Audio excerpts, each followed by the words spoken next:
Hello, I'm Paul Briley, and you're listening to Off the Comma. I'm a human who cares about supporting other humans. On this podcast, we explore all facets of what it means to feel stuck in life. We talk with people just like us who found themselves sitting on a comma and not knowing where to go next.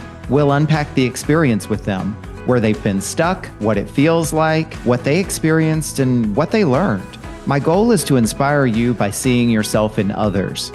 I believe that when we feel more connected and seen, magic can happen. And remember, if you find yourself sitting on a comma in your life, you can also talk to me without a microphone. To explore coaching with me and getting off the comma in your own life, check out my information and book a call with me at offthecomma.com. And I'm also doing something different. I'm curating my own sponsor community, local businesses and professionals who I handpick and who align with our vision here. Be sure to check them out, learn more about them on my website and my YouTube channel. In the meantime, let's get into this week's conversation.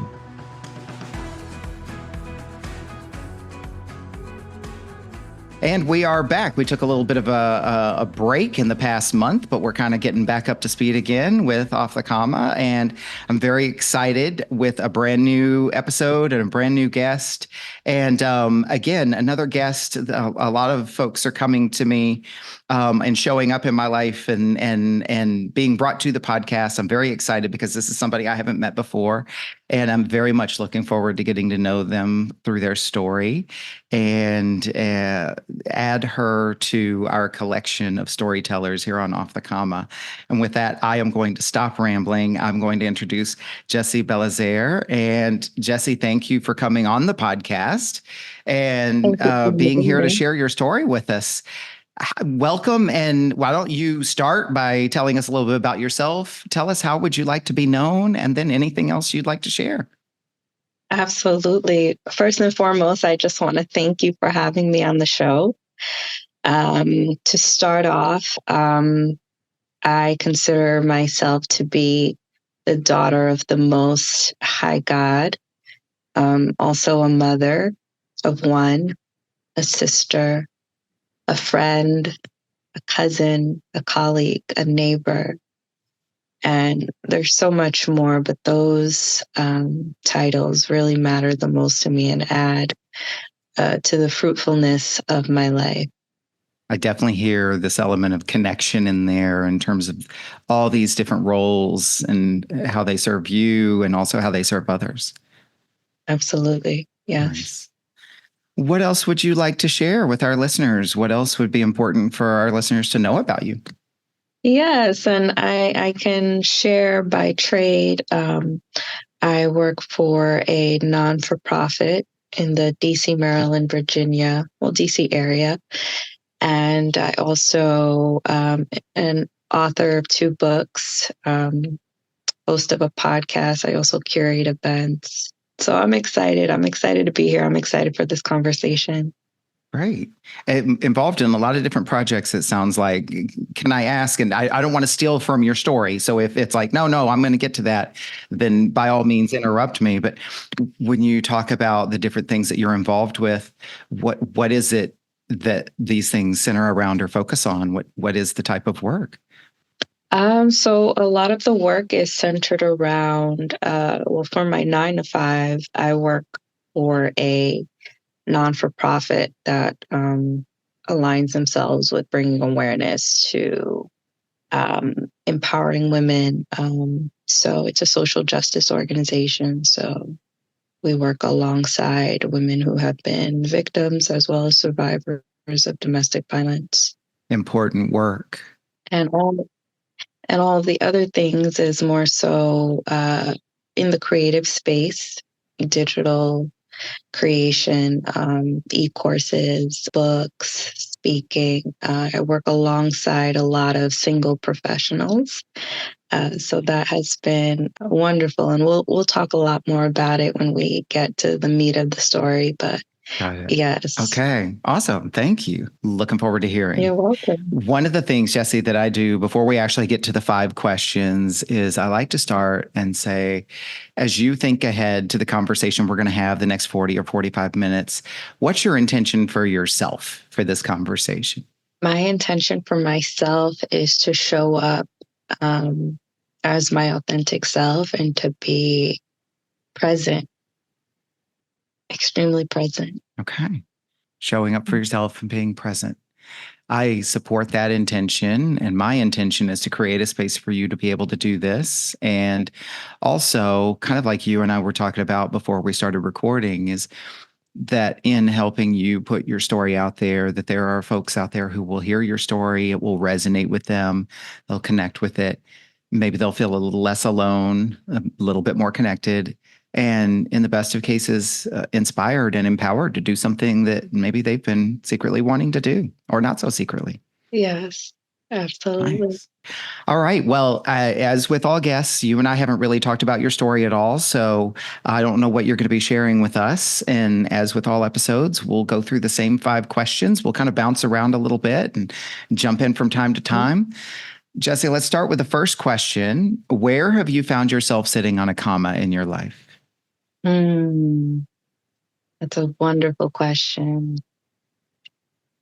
Where have I found myself sitting on a comma? I will have to kind of take us back maybe a little over a decade to tell you when I was sitting on a comma.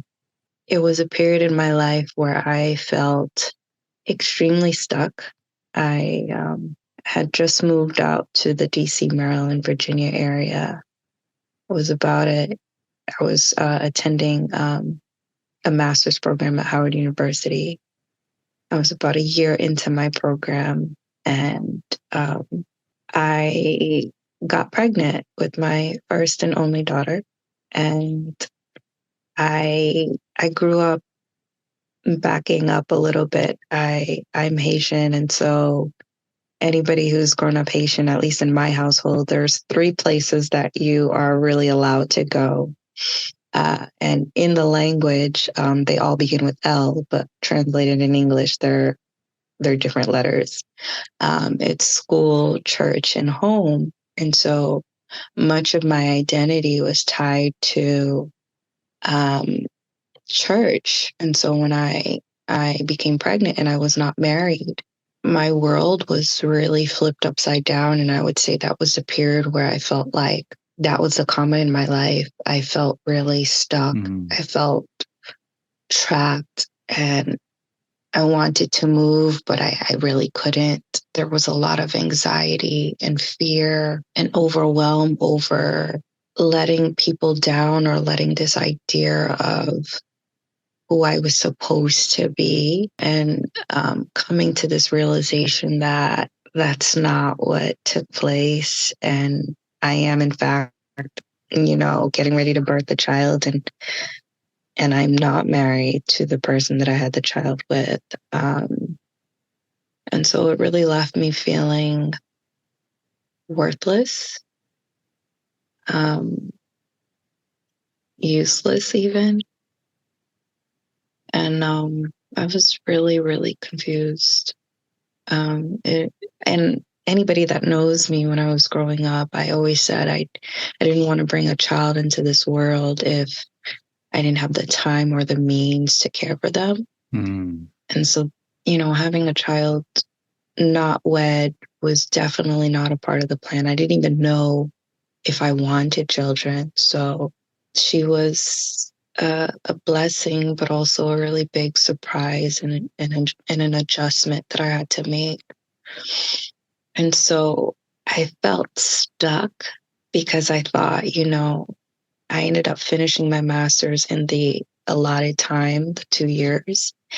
And I thought, with this master's degree from this top HBCU, that I would be granted this dream job, and the person that I had the child with, he would come to this realization that, let me do this the right way, let me marry her, and so on and so forth. And so I was really trying to force things with words like should, I have to, this must be. And I felt when I put myself in that position and was using those words and was framing my mind with the shoulds and the have tos and the musts, that I felt like it put me in like an even deeper abyss. And I felt like I was falling deeper into like this quicksand. And every attempt I made to get out, I was sinking deeper into the quicksand. And so I would say that was the period I really wanted to take those that are listening or watching through what being stuck really felt like, and where I was at that time in my life. Mm-hmm. And so I think at that period, my daughter came into the world. I accepted all the things. And when she came, I was forever changed. Before I had her, I thought like my life was over. But the moment she came, it was like, oh no, my life really has just begun. And so much of my new identity was tied to who I was and how people perceived who I was as a mother. Mm-hmm. And so motherhood was very important to me. And I remember, I would say maybe 2 years into being a mother, I had a really close friend that I had gone to undergrad with and who had continued being my friend since school had ended. We had a phone conversation and she was like, I think you're an amazing mother. But she asked me a question that really changed the trajectory of my life. She said, what happened to that Phoenix fire in you? And I was like, well, what do you mean? Like, it's still here. And she's like, no, no, no, no. You're a great mother, but so much of who you are is being this mother to this wonderful little girl. But there was this Phoenix fire in you when you were in school, and the passion for life and all of those things, it kind of dissipated. And so I don't think she meant anything harmful when she shared that with me. But when I got off the phone with her, I challenged myself. I said, what would it be like and what would it look like if for 1 month I decided that I was going to live and walk boldly without apology in my truth? What would that be like? And so for a month, I didn't focus on the optics of raising this child with a man that I was not married to. And I was just living in my truth. Like, this is the reality of what I'm in, and kind of taking it for what it was. And really surrendering to being stuck. I think that's really where the shift started to really happen. When you surrender that, hey, I know I want to move and I can't move. When you surrender to that knowing that, hey, I am stuck. I think, what do they say? The people who are addicts, the first thing is admitting that you have a problem. I think that's the same way with being on a comma, right? Is, hey, I'm here. I'm stuck. And surrendering to what comes with being stuck, and that's the good, the bad, was really important. And so in that 1 month, I just remember the joy that came with the moments of not knowing, and the good that came from it, whether it was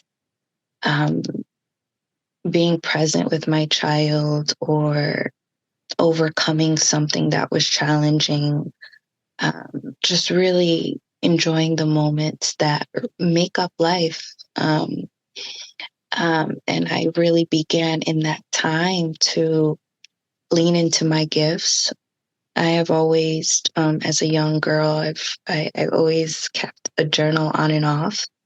And writing has always been a way for me to get unstuck or get clear in my mind, my thoughts. And so I remember I started blogging, and the website still stands today. I wrote articles on so many different topics related to wellness, life, love. And so I labeled the blog, This Life I Live in Truth, because that was what I was doing in that month challenge. You know, what would it be like to live boldly, unapologetically in my truth?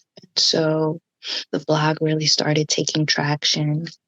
People started writing to me like, this is like, Google needed this blog because it is the most honest um, recollection of, things that we really need to hear. And so from that challenge, so many other things happened. I started an Instagram probably well after it had already been in existence, because I'm kind of late to every party or trend. And the Instagram is called This Life I Live in Truth, and that kind of grew to what my brand is today. Started an LLC, GB Consulting Group, and the This Life I Live in Truth is basically our motto in how we approach life, how we approach seeking purpose. And from there, I've had the opportunity to speak at universities on wellness. I've been a contributing writer for several magazines, and all this is attributed to being stuck and being on a coma. And I think several years ago, I was with the father of my child for 8+ years, and 7 years ago, we decided to just go our separate ways. And I think it was probably year 3 of being single. All the years are kind of looping into one, but I remember waking up in the middle of the night. It was in the wee hours of the morning, and I woke up and I was like, oh, if I had asked better questions, would I have stayed as long as I did? And then I went back to bed. And then several months later, I woke up in the wee hours of the morning, and the questions that I had asked myself started coming to me, flooding to me. And I remember when I was in undergrad, we had like a visiting professor, and she said, you always want to keep a notepad by your bedside because your $1 million ideas come at those times. And so I was ready. Like when I woke up that second time, and the questions started to come to me, and from there, I created these adult question cards, and they're called Truths. The Truths is an acronym for Total Rooted Understanding in Our True Heart Stance. And so from there, the Truth cards, I started trying to move them, and I was with inventory for about a year. It took a while to move them. And I started thinking out of the box, and I was like, well, the business acumen came to me, and I started reaching out to bookstores just to see if they would carry the cards. And I went to a bookstore in Northeast DC, and they were like, maybe we'll carry your cards. But they were like, hey, so the month of August is Romance Week. Would you be interested in hosting a speed dating event? And I was like, yeah, sure. And so I had already had my truth cards that I was trying to move, that was taking me longer to move. And so I decided to incorporate especially for the introverts that don't necessarily know what to say when they're spending that 7 minutes conversing with a stranger, that they would center the event so that if they had time that they wanted to feel that they could ask these really poignant questions. And so from there, I just started hosting singles mixers all over the DC, Maryland, Virginia area. It really would take me to different venues. We would meet outside of bookstores, coffee shops, lounges, restaurants. Uh, and it has been extremely exciting. I've been doing this for 2 years, and we have about 3 marriages that have resulted from it. Wow. So I'm extremely excited for what is happening in my life and how I'm able to show up as my authentic self, but also encourage others to do the same. And it's led to people finding their person.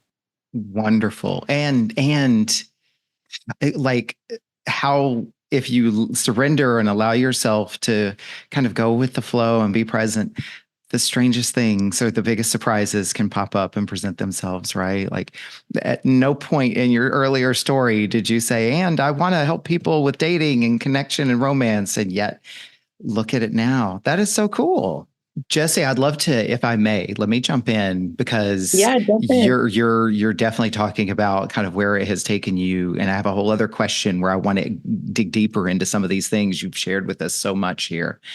And I first just an acknowledgement that, even though sitting on a comma is what brings everyone here, like yours was no small comma. I mean, you were sitting in a place where what was ahead of you wasn't just a decision to be made or a challenge to be overcome. This was also going to affect your whole life, and you stayed within that and kind of persevered through it. And you talked about surrender. I also, and correct me as I reflect things back. Correct me any place I misstayed or I'm off the mark. These are just the way I Oh, yes, see ma'am. or heard it. It's almost like two levels of surrender. You talked about the point just before you started to walk into this vision of your future and the surrendering and the letting go. But it almost seems like there was a first surrendering and accepting the fact that you were going to become a mother and that you were going to have a new member of your family and a child. And it seems like there were these two levels of surrender. Is that fair reflection? Yeah, absolutely. That is a fair reflection. My second question of the five is as we go back, you have so much yet to tell us, right? As we go back and look at this period where you were sitting on the comma, when you were kind of in it, you've already shared a little bit with us, I think, but I'll ask the question when you were sitting on this comma, what did it create for you? What else would you add to that? It it was a lot of fear and anxiety, and I was just overwhelmed and overtaken by it. Um, I feel like I let it overtake me, and it made me for a period forget not only who I was, but whose I was. And so that was a really hard time. It sounds like it. Mm-hmm. And what I'm curious about, to whatever extent you are comfortable sharing, is kind of when you were in the thick of it. This is the piece when folks come on and share their story that I feel like really resonates with others is when you were in the thick of it, how did you get through it? Like you've shared the larger story, right? But the day to day when it was so difficult and you were feeling all of these things, I notice you're very in tune with your feelings and your emotions. You're able to describe them with such accuracy, right? What was it like for you? How did you get through those day to day moments when it was just so difficult? I really think that I think sometimes you just have to go through it. So whether I woke up that day and I was extremely anxious, sitting with that anxiety, sitting with that fear, sitting with that overwhelm, sitting with that feeling of hopelessness, but also feeling that emotion, but also I attribute it to a cloud that's passing by. It has to pass, right? And so making sure that I acknowledged how I was feeling so that I can get to the other side of that feeling and knowing that um, this too shall pass. Um, there are so many this too shall pass is not actually a scripture in the Bible, but that theme comes up over and over again in different books of the Bible.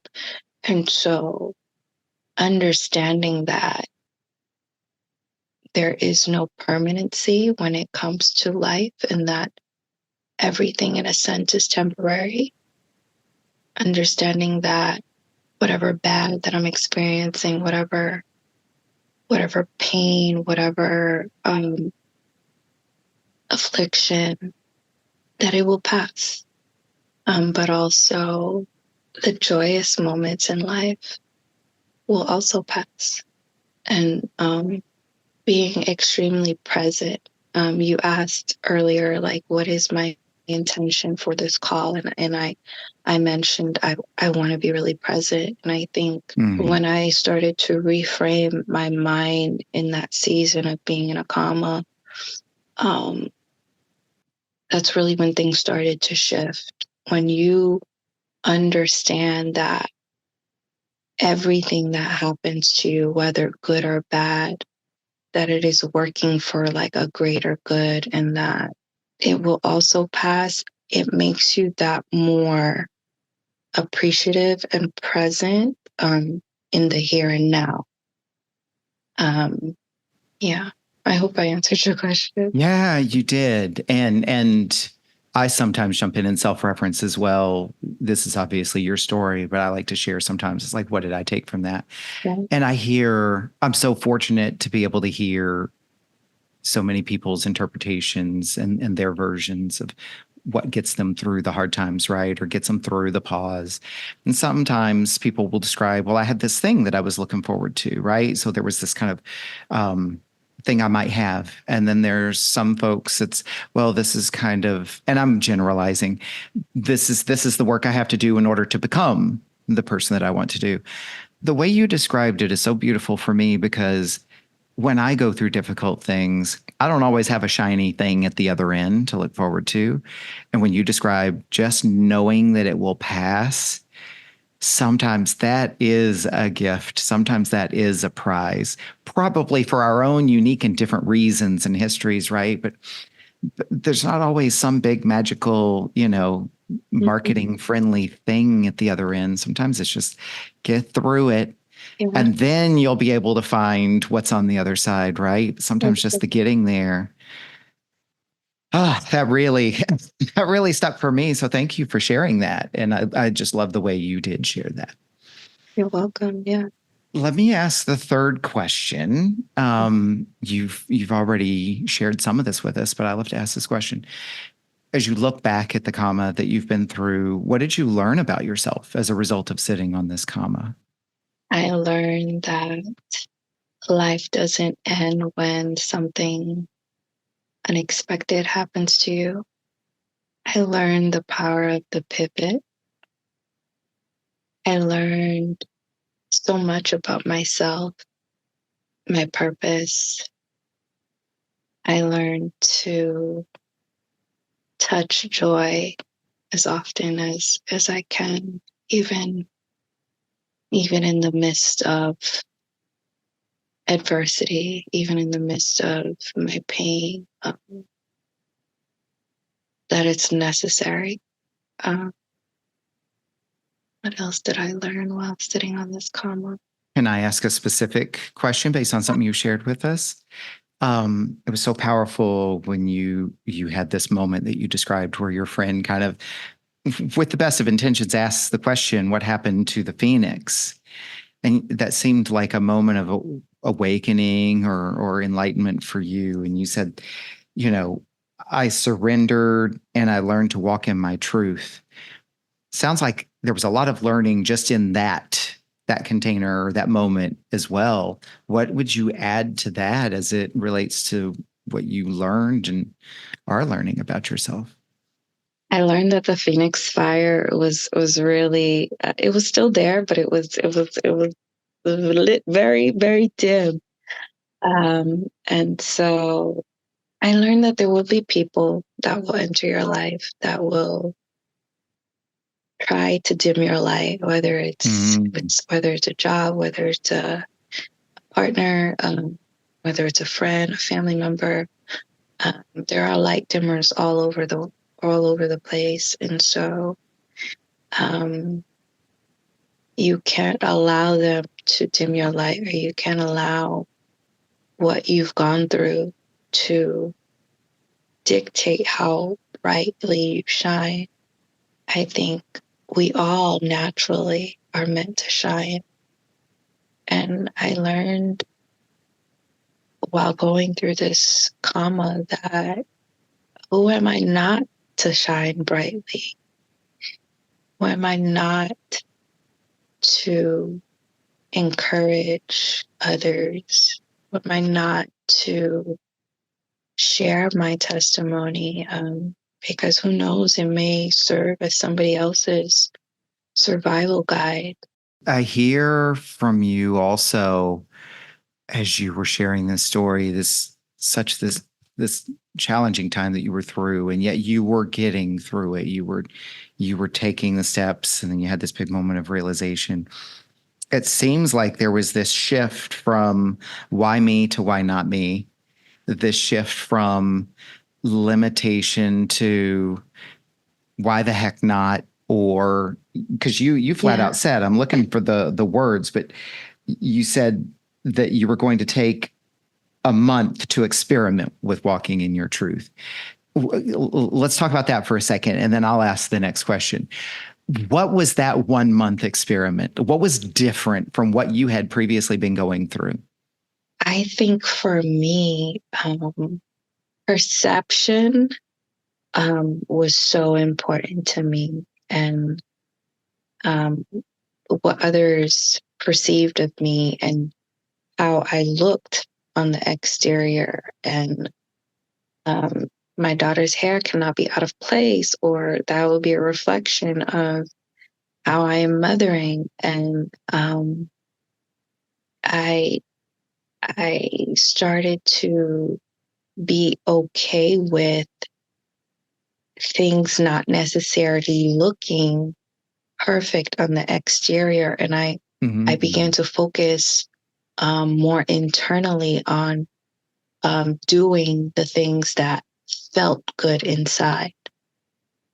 And so I really think that was the changing point. And even just this year alone, like what matters most to me is doing what gives God the glory, but also doing what feels good on the inside. It doesn't matter what that looks like to other people. Like I'm getting ready to enter the 7th year of my singleness, and just just reframing my thinking in just that experience, Mm-hmm. and not focusing on the waiting, even though I am waiting to be consciously coupled with somebody who adores me and wants to be with me. Um, what can I be learning in this season? Um, what how can I be a better daughter, a better mother, a better friend? How can I exist in my more, and whatever that looks like? Um, and not waiting to experience life, and just experiencing it and allowing whatever is going to happen to organically take shape and take form. And so not worrying about optics and really looking internally on doing what it is that felt good, and operating in my gifts, the writing, all those things came when I started to operate in that truth. So would it be safe to say that the Phoenix fire is the truth, is the purpose, the authenticity, the thing that is uniquely yours? Yeah. Yeah. So it seems like that call to action, like where did the Phoenix fire go? It's like, let me bring it back. Let me call it an experiment, as you said, and let's walk as the Phoenix for a month and see how it's different, see what it feels like, see what happens. Yeah. And then I you have didn't stop gone back. walking. Yeah. Ah, it's wonderful. Gessie, I'm going to ask the fourth question, and I want to come back to where I interjected earlier. I kind of cut you off when you were talking about being asked to set up speed dating. So either that's part of what you're going to say to answer the question, or don't forget to also finish that story. Okay. The fourth question is, you've talked about what you learned about yourself as a result of sitting on this comma. Now, what's changed for you as a result of sitting on this comma? Oh my goodness. So much has changed. I think, no, I don't think, I know I am a more intentional and present human being. I am operating in my truth, and so much of where the world has shifted, where our personas online don't necessarily match up with who we are in real life. I pride myself on people meeting me in real life and saying, "Oh my gosh, you are extremely as pleasant as you appear to be online." I think those things really matter to me. And who I am today is somebody who is unafraid to say yes. I think maybe 10, 15 years ago, I would be like, depending on the circle that I'm with, afraid to say that I am the daughter of the Most High, and just being sure of who I am, even the areas where I'm not sure. And I think as a mother, being able to be vulnerable and honest with my daughter about when I don't know something, obviously, not obviously, but she's still young, so I want to be age appropriate in what I'm explaining, and I don't want to just dump some of the things that I'm going through, but being okay with saying, baby, I don't know, or I don't have the answer, I think has lended to how I show up in all the spaces that I enter, and not being afraid to take up space. And leadership looks a lot of different ways. I've always been very soft spoken, and I've been able to do a lot of the things that I have been fortunate to do, and still maintain that quiet nature about me.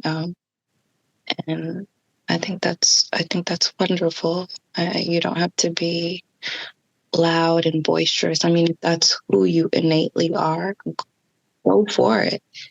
But if that's not, leadership and owning who you are can appear to be a lot of different ways. And so you can have this quiet nature to who you are and still be effective. What I so appreciate about what you've shared is reinforced. Well, first of all, you're being who you are because that's what you're going to be, and you owe no one anything to explain that, right? And yet, what I also appreciate about it, or I should just say, and what I appreciate about that is what it models and what it shows, right? I have my own set of beliefs about the world we live in and what we're constantly told and, shown and how we're supposed to be. And it's like, how many times have I had conversations, not only with myself, much the way you've shared about, but also with others. And it's like, oh, how badly we are prone, if not led, to apologize for ourselves, particularly in this country, right? And just the power and like, if that's who you are, then be that, right? If that's what you believe, then own that, right? And I think there's a way that we can do these things and still also respect the community that we have to be a part of and our social responsibility to each other. Um, we don't all have to be outspoken. I do talking about myself too much, but when I do workshops sometimes, and we talk about, we do the disc profile, right? And the outgoing types versus the quiet types, and have a conversation, an honest conversation about the fact that just because you're the most vocal in the room doesn't make you the most right. And just because our society celebrates outspokenness doesn't make it right.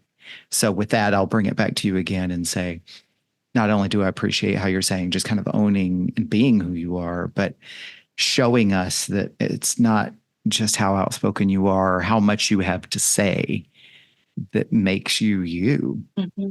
So thank you for sharing that. Right. Absolutely. Yeah. So you've shared with us some of these things that you've learned as a result of sitting on that comma, or some of what's changed for you as a result of sitting on the comma internally. You've shared a little bit earlier about some of the things you've done as a sense. What else would you add? Like, what else has changed for you in your world in addition to what you've shared as a result of sitting on this comma? It sounds like it spurred your entrepreneurial spirit. Sounds like it spurred your creative spirit. What else? Yeah. As a result of sitting on that comma, I feel like I am living on mission. I'm living on mission. Sometimes I think some people spend their entire existence and never really know what they were called here to do.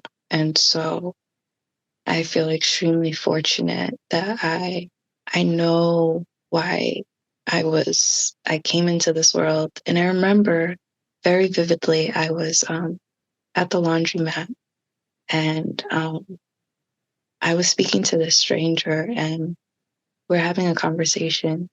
And in her response, she said, "It sounds like you came out running." And in that moment, I didn't really understand what she meant by that. But now, in my 30 plus years of being here, every year, I would say leading from giving birth to my actual daughter, and several years later, birthing purpose, like every year has been an intentional progression for what I've been called to do, which is to bring people to the truth and encourage people to exist in their truth. And I think whether you're a believer or whether you're not a believer, I think existing in what is honest and truthful brings you closer to the light and helps you quiet a lot of the noise that we are surrounded by. So this serene surrender and understanding of why am I here? I think sometimes answering some of the simplest questions really helps inch us closer to the truth. Earlier, you asked me to introduce myself. I think I sat with who am I for I would say over a year. I kept asking myself, who am I? Until it took me a full year to say, who am I not? Mm-hmm. And so the comma is also representative of the infinite possibilities of what you can add to who you are. You don't have to limit yourself to being a mother, a daughter, a philanthropist, entrepreneur. Add so many commas, but keep going. Mm-hmm. Yeah. Well, and as you said at the beginning with your intention, and then it's just showed up over and over again in your story, is being present, being present. And what I hear from you loud and clear is when you're present, you can attend to where you're at, what you need, who you are, and that you notice so many more things and you can act with more intention because you're you're moving more slowly and more mindfully. That's kind of what I'm Yeah. hearing from you. The last question I have for you, and it can be a short answer, is what does getting off the comma look like for you? I want to say before I answer that question, I think life will take you on, comma. It's not a destination. And you may very well find yourself back on a comma in a few years. But what it has looked like for me getting off the comma is really enjoying the moments that make up my life. Surrendering whenever I find myself in a period where I am stuck, whether that's creatively, I have writer's block, whatever that stuck looks like. Whether I'm physically stuck as I'm aging and I did a workout and I can't get back up from it. Leg day yesterday for me too. So yes. Oh my goodness. Yes. Yes. Enjoying the moment, surrendering, that's a big deal. Surrendering to being stuck, really leaning into my gifts, whether that's writing, whether that's creating, whether that's cooking a meal with my daughter, actively listening. I do coach clients whenever I have an opportunity as a life coach. So active listening is a gift and a skill you have to have in this space.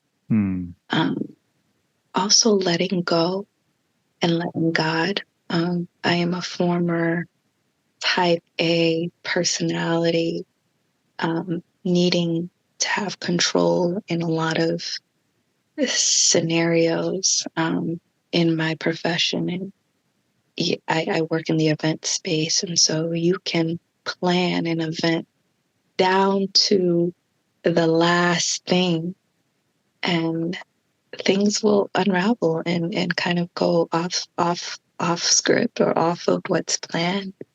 And so learning to, I talked about the power of the pivot, learning how to pivot in those instances and really letting go, trusting God or whatever it is you believe in, and really giving my best. Every day I wake up with the intention that I am going to give that day my best. And every best will look different. If I'm coming off of being sick, I just want to have a night where I can breathe out of my nose, like, or I want to be able to get through an entire shift and be okay. Like, your best can look different on a day to day, and extending grace to myself has been a major thing. And in this past year, learning the importance of rest. There is so much power in resting, and we are so much more effective as people when we rest. Such powerful things in there. And it certainly resonates with me, especially this concept of, because our society is real big on, and even a society aside, I'll do that to myself, like that there's some magic bar where best is, and that bar is always the same, no matter how you feel.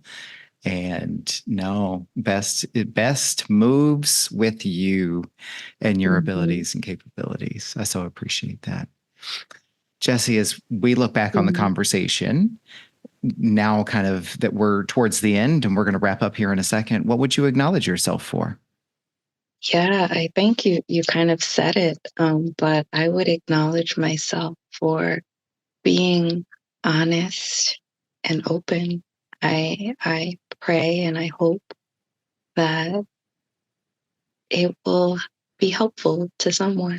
I hope it helps, even if it's just one person. I have no doubt. And the thing that's great about these podcasts is, there's the folks who are going to hear it when it releases, and then it's out there, right? There are always going to be new people coming to it. So you and I may never know who ultimately this reaches, but I feel very confident that this is going to resonate with a lot of folks. Let's talk now about how can people find you. We're going to put all the information in the show notes, so the links will be there. I encourage everybody who's listening, definitely go to the show notes. You'll be able to find what Gessie's about to share with us. But tell us, where can people find you if they want to look you up, maybe contact you or find out what you're up to? Yeah, absolutely. So people can find me on my Instagram. I'm extremely active there. My handle is at This Life I Live in Truth. They can also find me or find my cards at 33 period truths period cards. And also on my website, www.thislifeilivintruth.com. If you're located in the DC, Maryland, or Virginia area, I'm an Eventbrite search away. Just type dating mixer, and I'm most certain that one of our upcoming mixers will show up. So I encourage you to attend if you are single. Nice. And also, the last thing I wanted to do is something that we do in every episode, and we call this acknowledgments. And what we like to do is, you've shared your story with us, and now share with us who's important in your life. Obviously, many people, but this is a spot for you to be able to acknowledge people, organizations, creators, causes that are important to you, and give voice to folks and groups that matter, and or folks who might not otherwise get the boost. So who would you like to acknowledge? And we'll include that in the show notes as well. Absolutely. I would like to acknowledge October is coming up. I mentioned earlier in my story, it would not be my story had I not attended Howard University. So I want to give a shout out to my alma mater. I want to shout out my church. Without them, my family of origin, my daughter, and I also want to acknowledge the Haitian community.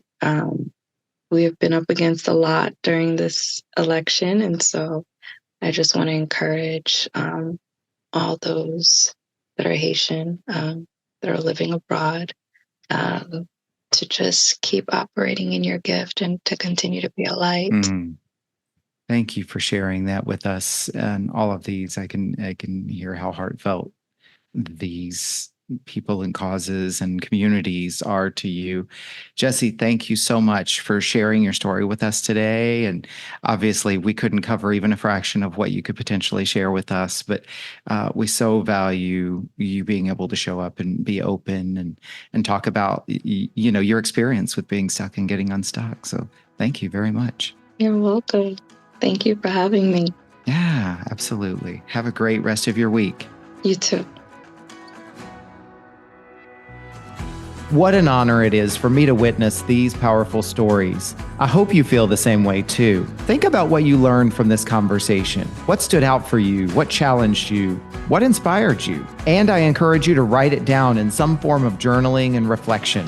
Surprises can reveal themselves to you when you do this. And if you were moved by today's conversation, pass it along to someone you care about.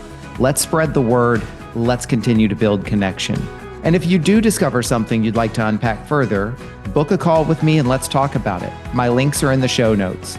Be sure to like this episode, follow the podcast here on this platform and social media at Off the Comma, and feel free to comment and interact with these posts and episodes. Check out my website for workshops, events, and my sponsor community. I'm covering the costs of production by curating my own sponsors who align with our vision. Be sure to check them out. They're all powerful people and businesses. Thank you for listening to this episode of Off the Comma. As always, keep noticing and keep listening.